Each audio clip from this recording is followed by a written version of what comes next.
హృదయపూర్వక నమస్కారాలు. నేను ఆశీస్సులు కోరడానికి వచ్చాను.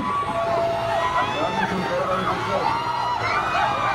మీరు ఉత్తరాలు కానీ దుర్గాల గ్రామంలో కూడా ల్యాండ్ టైటిలింగ్ చట్టానికి బాధితులు ఇలాంటి ఎన్నో సమస్యలు, సాగునీరు కానీ, తాగునీరు కానీ, మన ఉపాధి అవకాశాలు కానీ, ఇవన్నీ కూడా ఏ సమస్యలున్నా అందరూ సమిష్టిగా, కూటమి నాయకులు నాతో సహా సమిష్టిగా మీ అందరి అభివృద్ధి కోసం, సమస్యల కోసం కృషి చేస్తాం.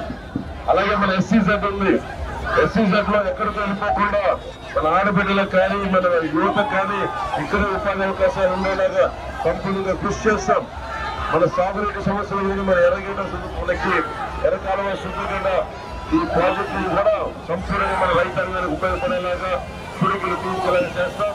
మీ భవిష్యత్తుకి మేము అండగా ఉంటామని తెలియజేసుకుంటూ సెలవు తీసుకున్నాను.